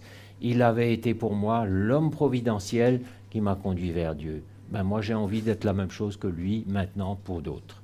Et c'est notre appel à tous, être cet homme providentiel ou cette femme providentielle, et que quand quelqu'un qui est dans la misère morale va vous rencontrer, vous aurez la patience, vous aurez les mots, et puis vous avez l'authentique en vous, quelque chose d'authentique pour lui dire, voilà le chemin, et vous allez conduire cette personne vers Dieu. Et c'est curieux parce qu'à l'époque, donc j'avais 23 ans, et comme il n'y avait pas d'église, je me suis perdu à nouveau. Et c'est seulement à l'âge de 39 ans, c'est-à-dire une quinzaine d'années plus tard, que le Seigneur a mis à nouveau sur mon chemin le même homme. Extraordinaire, hein, 15 ans après, le même. Et il a été droit au but, il m'a dit, tu vois, ce qui t'a perdu, c'est la solitude, va dans une église. Il n'a pas dit beaucoup plus que ça. Et alors j'ai téléphoné, j'ai regardé, oui, j'habite à Boulogne, il y a une église à Boulogne. Et puis ma sœur m'a téléphoné en me disant, non, viens à Nanterre. Et c'est ici même, il y a 32 ans, que cet homme-là m'a à nouveau ramené dans la présence du Seigneur. Merveilleux. Il a été un homme providentiel avec ses faiblesses. Moi, j'ai envie d'être cet homme providentiel pour beaucoup de gens. Vous voulez être ça? Femme providentielle, homme providentiel, et que quelqu'un plus tard puisse dire, voilà, j'étais paumé, et un jour j'ai rencontré la sœur X, le frère Y, et ma vie a changé. On transporte quelque chose, mes frères et sœurs, qui est précieux pour beaucoup. C'est pour ça qu'on ne doit plus vivre pour nous-mêmes. On ne peut pas se permettre de vivre pour nous-mêmes, mais on vit pour celui qui nous a rachetés. On vit pour celui qui est mort pour nous. On ne vit plus pour nous. Et moi, le seul désir de ma vie, pendant le peu de temps qui reste à vivre sur cette terre, c'est que l'Église brille. Et ça brille déjà, parce que, je ne sais pas, mais il y a des gens qui téléphonent, qui viennent, qui vont sur le site Internet et qui nous disent, on écoute vos messages depuis des années, on vous a vu sur Internet, etc. Et ils viennent, mais de plus en plus, ça va être comme ça, parce que quand il y a de la lumière quelque part, les gens voient de loin. Hein? Donc l'Église doit briller et nos vies aussi doivent briller. Parmi laquelle vous brillez comme des flambeaux dans le monde, au milieu d'une génération perverse et corrompue. C'est bien ça, hein? Alors, beaucoup vont se dire, mais comment faire, hein? Je suis sûr qu'on se dit comment faire. Et vous voyez, on voit, vous savez, on voit nos vies un peu dans le quotidien, on voit nos faiblesses, nos manquements, on voit notre vie quotidienne, on se dit, mais comment? Mais c'est le Seigneur qui accomplit tout ça. C'est pour ça qu'on n'a pas à se tracasser, parce que c'est lui qui fait le vrai travail, et il sait exactement où il veut nous emmener. Moi, je ne sais pas où je vais, mais lui, il sait où il est en train de m'emmener, et croyez-moi, quand il aura besoin de moi, je serai prêt et je pourrai aider comme il faut. Mais il y a une chose qui est importante entre toutes, c'est une obéissance totale, une confiance totale dans la parole de Dieu, dans ce qu'il emmène, dans les ministères, dans l'Évangile, dans le Saint-Esprit. Et je repense à un personnage de l'Ancien Testament, on va lire un petit peu, qui est la femme sunamite, dans le livre des rois. Vous connaissez cette histoire, hein? Cette femme-là, elle avait un cœur pour Dieu. À l'époque, c'était très rare, hein? Très très rare. Il y avait beaucoup de veuves en Israël à cette époque, mais il n'y en avait pas beaucoup qui avaient un cœur pour Dieu. Mais cette femme sunamite, là, avait manifestement un cœur qui cherchait Dieu et qui aspirait aux choses de Dieu. Et elle a vu rapidement qu'il y avait un prophète de l'Éternel qui passait par là souvent, c'était Élisée, et tout de suite son cœur a parlé. Elle a dit à son mari, il faut qu'on fasse quelque chose, allons l'inviter à dîner. Et elle l'a invité à dîner. Et elle a fait un petit projet, on va construire un petit appartement pour lui, comme ça il viendra souvent chez nous. Et c'est comme ça qu'elle a commencé à rentrer dans le plan de Dieu. Et jusqu'à la fin de sa vie, elle a été dans le plan de Dieu, à travers des drames, à travers des événements heureux, à travers des miracles, à travers toutes sortes de choses. La main du Seigneur a toujours été sur sa vie. Et il y a même des événements dramatiques, comme la mort de son fils, qui étaient comme une conséquence de l'appel de Dieu sur sa vie. Mais ce drame a été changé en bien, parce que le Seigneur fait concourir toutes choses au bien de ceux qui aiment Dieu.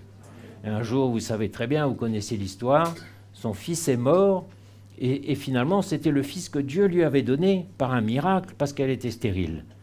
Et Géasi avait soufflé à son maître, comme quoi même les gens du monde peuvent nous dire des choses qu'il faut considérer quelquefois, parce que Élisée se disait, mais qu'est-ce qu'on peut faire pour elle? Qu'est-ce qu'on peut lui donner? Parce qu'il voulait manifester sa reconnaissance. Et Géasi lui a dit, elle n'a pas d'enfant. Et Élisée s'est dit, oui, voilà. Et là, il a prophétisé, il lui a dit, cette année, l'année prochaine, à cette époque, tu auras un enfant.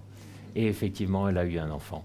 Donc le plan de Dieu, dans son miracle, a commencé, mais il y avait des drames dedans aussi, parce qu'un jour, l'enfant est mort, mais vous savez ce qui s'est passé? Le prophète était là, Élisée était là, et il a ressuscité cet enfant-là. Elle a eu une confiance totale, et quand son mari lui a demandé « Où vas-tu ?» Elle lui a dit « Tout va bien ». Elle ne voulait même pas parler, l'enfant était mort, mais elle avait une idée en tête, aller voir le serviteur de Dieu. Elle avait de la foi dans son cœur, elle n'était pas en train de pleurer, de se lamenter, de dire « Seigneur, tu m'as abandonné ».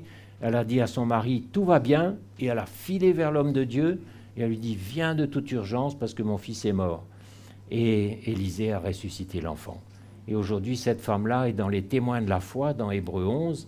Certains recouvrèrent leur mort par la résurrection, des témoins de la foi. Elle avait une foi totale, une confiance totale, même dans les pires heures de sa vie, confiance totale qui l'a emmenée d'étape en étape.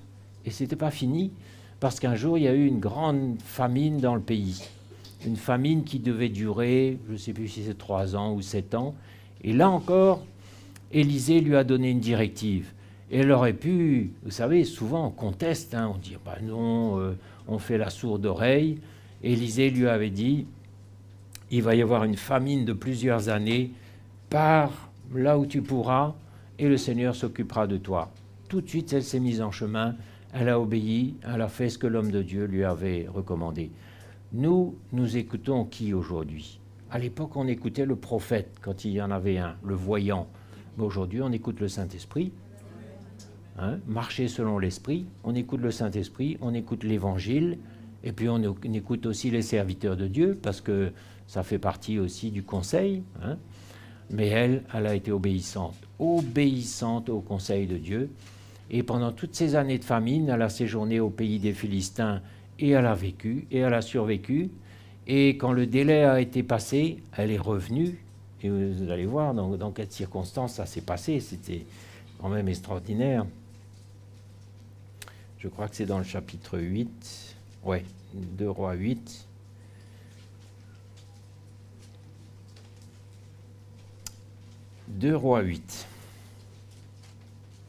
Élisée dit à la femme dont il avait fait revivre le fils, « Lève-toi, va-t'en, toi et ta maison, et séjourne où tu pourras, car l'Éternel appelle la famine, et même elle vient sur le pays pour 7 années. » Vous vous rendez compte, 7 ans, c'est long, 7 années de famine. La femme se leva, elle n'a pas discuté, elle se leva, elle fit selon la parole de l'homme de Dieu. Elle s'en alla, elle et sa maison, et séjourna 7 ans au pays des Philistins. Au bout des 7 ans, la femme revint du pays des Philistins, et elle alla implorer le roi au sujet de sa maison et de son champ.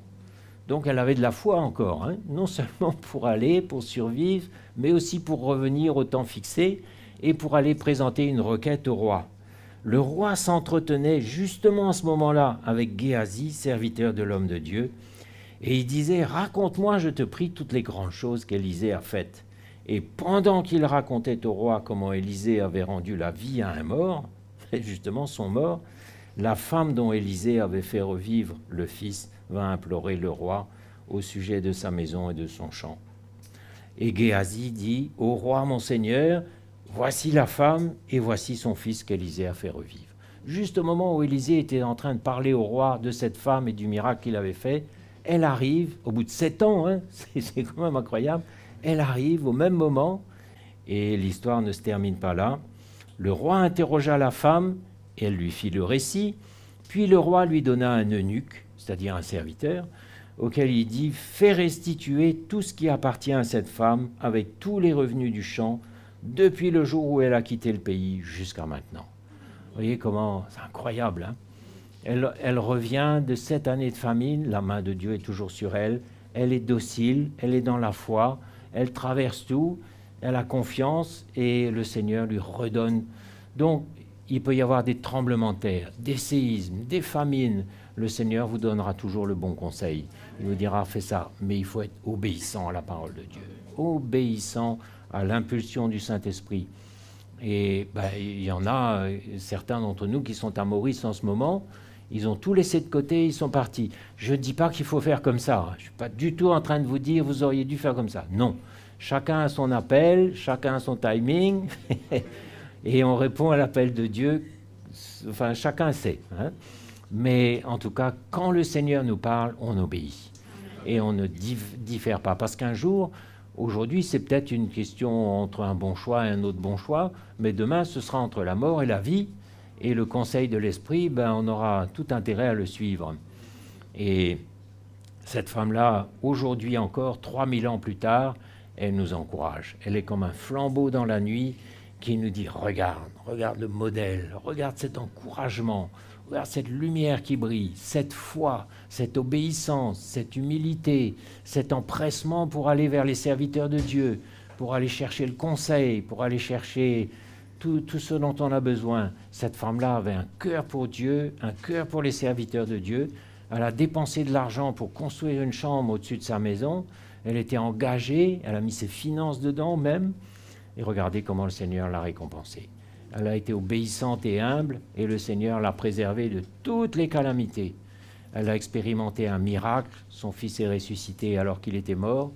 Elle a expérimenté un deuxième miracle quand la famine sévissait pendant 7 ans. Elle est revenue pile au bon moment, ça c'est le timing du Seigneur. Quand vous êtes conduit par l'Esprit, c'est comme l'histoire de l'eunuque avec Philippe. Philippe est arrivé pile au bon moment dans la situation. Vous n'arriverez jamais à faire ça avec un GPS, parce que le GPS vous dira, bon, on arrive à telle heure, et puis pas de chance, il y a un gros carambolage, comme on a vu sur l'autoroute A13 tout à l'heure d'ailleurs. Heureusement, c'était dans l'autre sens. Mais il y avait une file, toute la circulation était bloquée. Le GPS va peut-être vous donner une heure d'arrivée précise, mais entre-temps, il peut arriver tellement de choses. Mais quand vous êtes conduit par l'Esprit, vous arriverez pile au bon moment dans la situation. Et vous êtes en train de vivre des choses dont vous n'imaginez pas la portée non plus. Parce que souvent, on vit des choses, on se dit pourquoi ? Mais le Seigneur sait pourquoi, lui. Et elle, cette femme-là, elle avait une vie finalement un peu comme tout le monde d'entre nous. Elle ne se doutait pas qu'elle était en train d'écrire une page de la Bible, et même plusieurs, mais elle écrivait des pages de la Bible. Hein. Et c'est comme la femme qui était pauvre et qui est venue avec ses petites pièces-là. Bon, c'était une femme que personne ne considérait. Elle avait 3 petites pièces dans son porte-monnaie. Elle a mis tout son cœur dedans. Elle ne s'imaginait pas que 3000 ans après, elle serait une lumière pour nous, un flambeau dans la nuit, une source d'encouragement. Mes frères et sœurs, ne sous-estimez pas ce que vous vivez. Aux yeux de Dieu, ça a un grand prix, c'est précieux. Votre cœur, votre réponse, votre attitude, c'est un grand prix aux yeux de Dieu.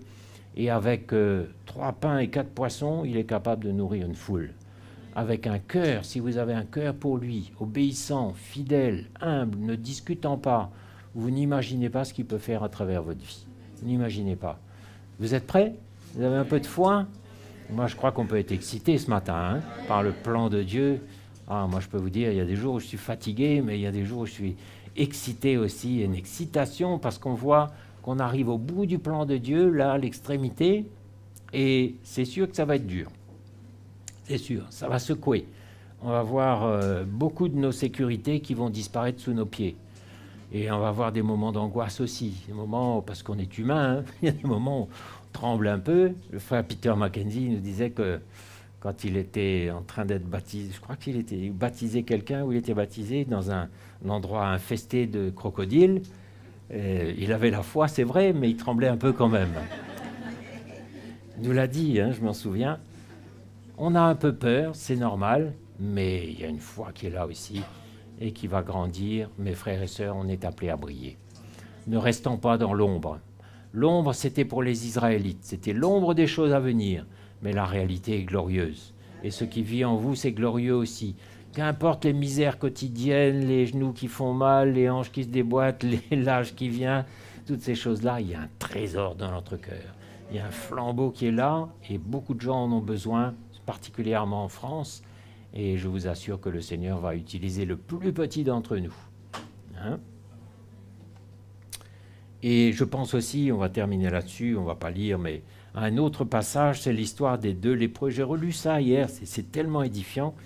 L'histoire des 2 lépreux pendant le siège de Samarie. Le siège de Samarie, c'est pareil, c'était des circonstances qui avaient été conduites minutieusement par le Seigneur. L'épreuve, la délivrance, tout avait été conduit minutieusement par le Seigneur. Samarie était encerclée par les Syriens, assiégée par les Syriens. Et puis, juste en dehors de la ville, il y avait 2 lépreux. Et puis, à un moment, les lépreux se sont dit, soit on meurt de faim, soit alors on va se livrer aux Syriens. Allez, on va se livrer aux Syriens, on y va. De toute façon, dans 3 jours, on sera mort, donc ça ne changera pas grand-chose. Et là, ils arrivent dans le camp des Syriens, et il n'y avait plus personne. Les Syriens étaient partis parce que l'Éternel avait fait courir un bruit au milieu d'eux. Ils avaient pris la fuite, et il restait des trésors, de la nourriture, des chevaux, des ânes. Et ils se sont dit, waouh, on va prendre le butin, on va le cacher. Et puis là, ils ont eu un remords, ils se sont dit, non, on ne peut pas faire ça. On ne peut pas faire ça, on ne vit pas pour nous-mêmes, on n'a pas reçu un trésor pour nous-mêmes, dans notre misère, mais allons en faire profiter ceux qui sont encore assiégés dans la cité. Ils sont allés alerter les gardes, là, ils ont dit, venez, les Syriens sont partis. Et ces 2 lépreux-là ont été la cause, ont été un élément dans la délivrance que le Seigneur veut leur emmener. Et bien sûr, le peuple de Dieu est sorti de la ville, ils ont mangé et bu, ils ont fait du butin, et la délivrance du Seigneur était là. 2 lépreux. Moi, la lèpre, ça représente un peu le péché. Moi aussi, je suis un pécheur gracié. Moi aussi, nous sommes un peu ces lépreux là, mais le Seigneur veut nous utiliser. Il a utilisé 2 lépreux qui n'étaient pas spécialement altruistes, ils ont juste eu un remords au dernier moment. Est-ce que le Seigneur ne peut pas m'utiliser moi aussi, hein? Moi, je crois que dans mes misères, avec mes faiblesses, le Seigneur veut m'utiliser. Et je ne veux pas me laisser condamner par l'ennemi, parce que l'ennemi, tous les jours, il me dit « t'es nul, tu n'y arriveras pas ». C'est vrai, hein? Il me dit ça, regarde, t'es nul, t'es fatigué, tu n'arrives à rien, tu n'y arriveras pas. Tous les jours, il me dit ça. Mais moi, je sais que dans mon cœur, il y a un flambeau, il y a une lumière, et ce n'est pas pour moi, et je ne veux pas me laisser enfermer non plus dans toutes sortes de choses naturelles, mais jusqu'au bout, je veux servir le Seigneur, jusqu'au bout. Et je veux servir avec vous, parce que vous êtes mes frères, mes sœurs, et ensemble, on forme une équipe formidable, ensemble. Hier soir encore, dans la maison où on était, je me disais, bon, on est vraiment une super équipe. L'Évangile a fait un beau travail. Il nous a unis, mais c'est extraordinaire. Hein? Unis ensemble, on est heureux ensemble, contents d'être ensemble, et on sait que le Seigneur va nous utiliser. Nous sommes l'armée de l'Éternel. Et l'ennemi va trembler. Il tremble déjà. Et comme il sait que c'est sa dernière heure, il va jouer ses dernières cartes pour essayer de nous déboulonner, nous faire tomber. Mais le Seigneur nous a équipés, hein? Il nous a bien équipés, on va tenir bon et on va aller jusqu'au bout. Faut-il en dire plus? Je crois que vous avez fini de comprendre quel est mon propos ce matin, mon encouragement. Hein, ne laissez pas les ténèbres envahir votre cœur, les choses cachées, les choses pas très claires là, mais emmenez tout à la lumière, parce que de toute façon, tout va être mis à la lumière. Hein? Et le Saint-Esprit est là, qui règne au milieu de nous, pour nous convaincre, et quand il nous convainc, on dit « Oui Seigneur, je viens, je reconnais, c'est comme ça, pardonne-moi ». Et le Seigneur efface, il libère, il purifie, il nettoie. Merveilleux. Allons nous lever devant le Seigneur ce matin.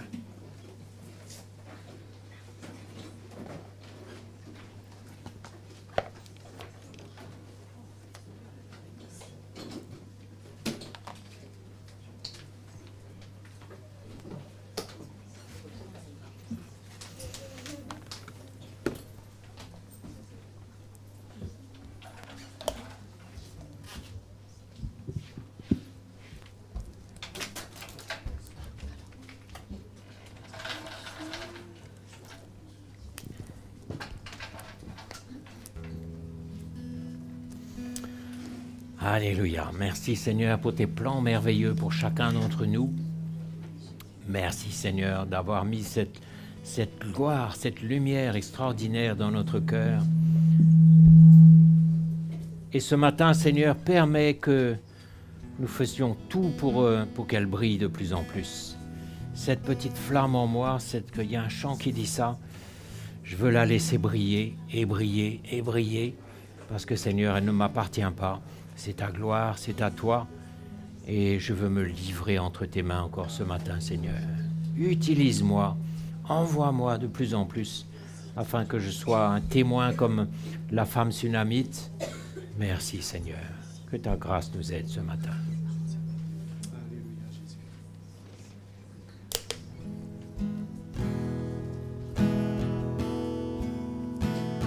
C'est... Pardon. On va prendre la ceinture. Voilà, c'est bien. Cette petite flamme en moi, je veux la laisser briller. Cette petite flamme en moi, je veux la laisser briller. Cette petite flamme en moi, je veux la laisser briller. Et briller, et briller, et briller. Cette petite flamme. Cette petite flamme en moi, je la laisser briller. Cette petite flamme en moi, je la laisser briller. Cette petite flamme en moi, je veux la laisser briller. Et briller, et briller, et briller. La mettre sous la table. La mettre sur la table. Oh non! Je veux la laisser briller. La mettre sous la table. Oh non! Je veux la laisser briller. La mettre sous la table. Oh non! Je veux la laisser briller. Et briller, et briller, et briller. Cette petite flamme. Cette petite flamme en moi, je veux la laisser briller. Cette petite flamme en moi, je veux la laisser briller.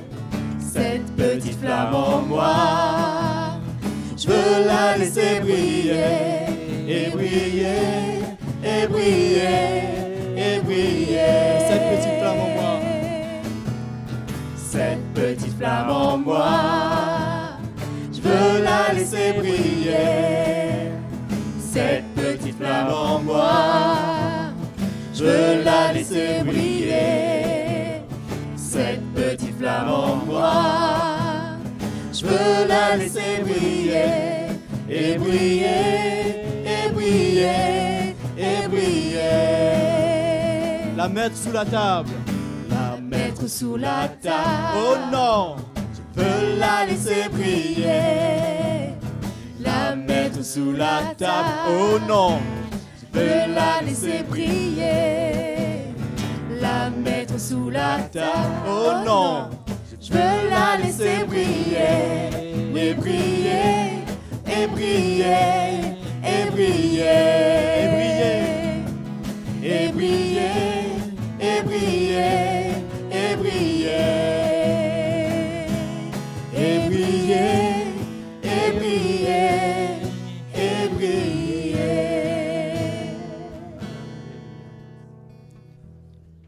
C'est un chant pour les enfants, je crois. Oui. Non? Est-ce qu'il y a des enfants dans la salle? Allez. Ah oui, bah oui. Allez les enfants. Le Seigneur aime les enfants. Amen. Et nous aussi, nous devons avoir un cœur d'enfant. Amen. Il y a que Nous sommes les enfants de Dieu. Il y en a plus, Je suis non? sûr qu'il y en a plus. Tous les petits-enfants. Allez. Jésus a dit, laissez venir à moi tous les petits-enfants. Amen.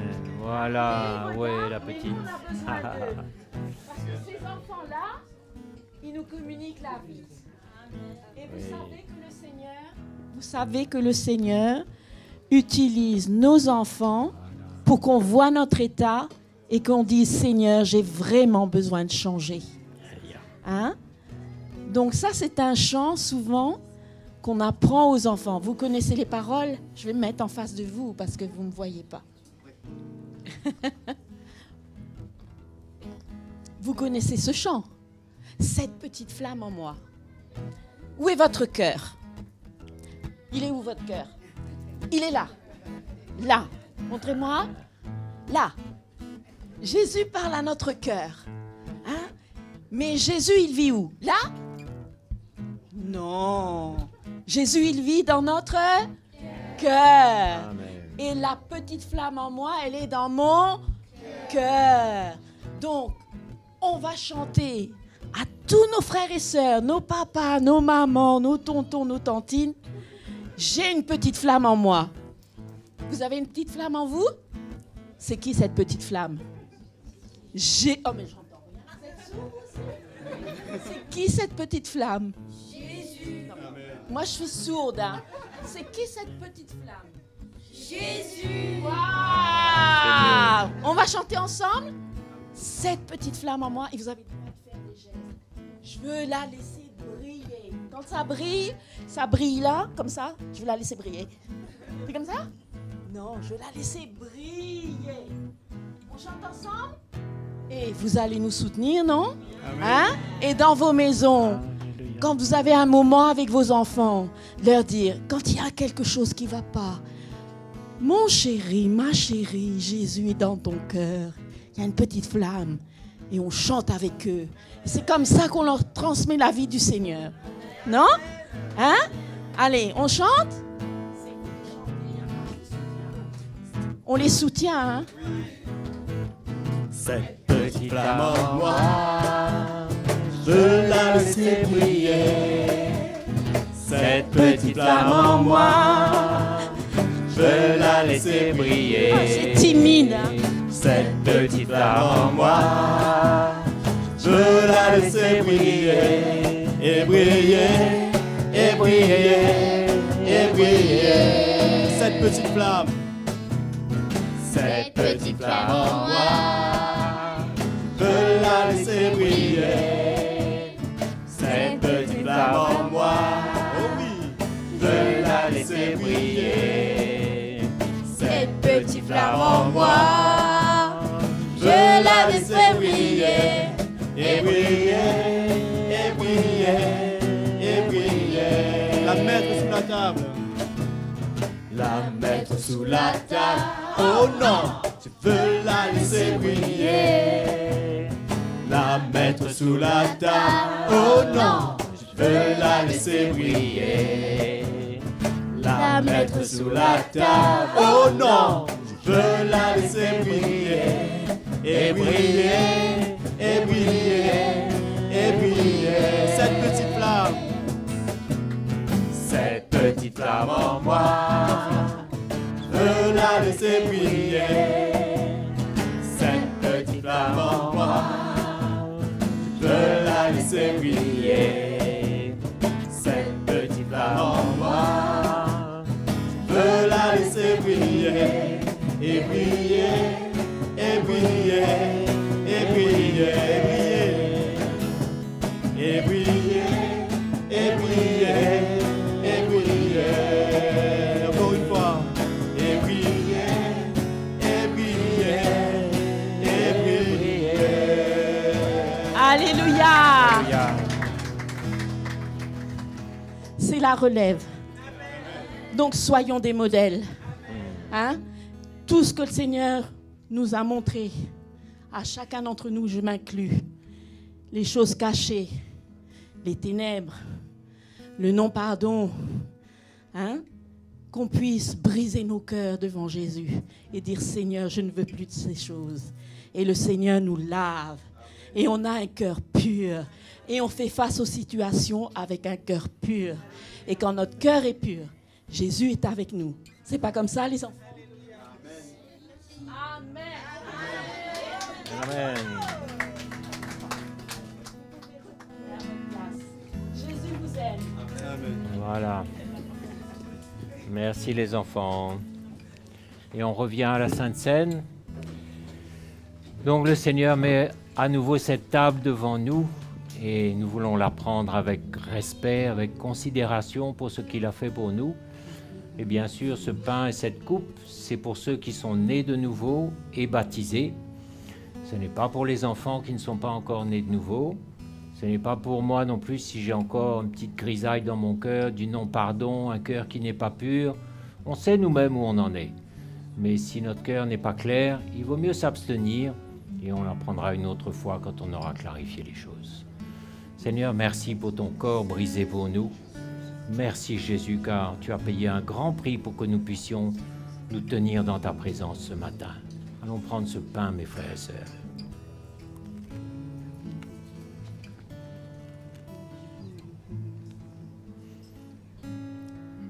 Merci Jésus pour ton sang précieux qui a coulé pour le pardon de nos péchés. Merci pour cette liberté que tu nous as acquise à un prix exorbitant. Et Seigneur, nous te remercions ce matin pour ton sang qui a coulé. Merci Jésus.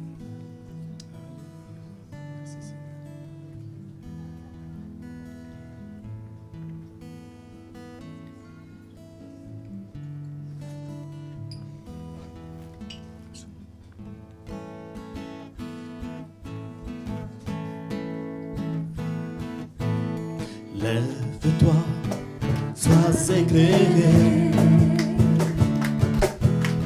Lève-toi, sa lumière arrive. La gloire de l'Éternel se lève. La gloire de l'Éternel arrive. La gloire de l'Éternel se lève sur toi. Lève-toi, lève-toi, sois éclairé.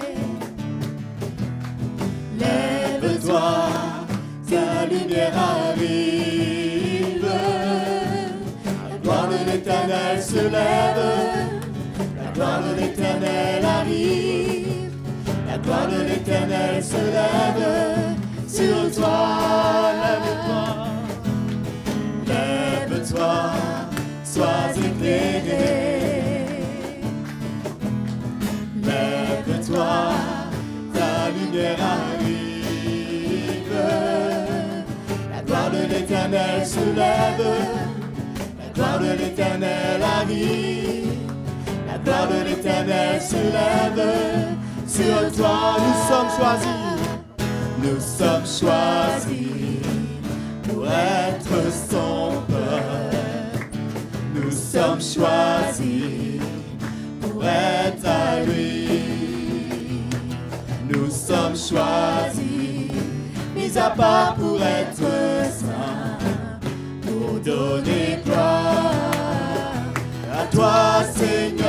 Reçois la gloire, reçois la gloire, reçois la puissance, reçois la louange, ô Seigneur. Reçois la gloire, reçois la puissance, nous t'adorons et t'exaltons. Reçois la gloire, reçois la gloire, reçois la puissance, reçois la louange, ô Seigneur. Reçois la gloire, reçois la puissance, nous t'adorons et t'exaltons. Nous t'adorons, nous t'adorons et t'exaltons. Nous t'adorons, nous t'adorons et t'exaltons.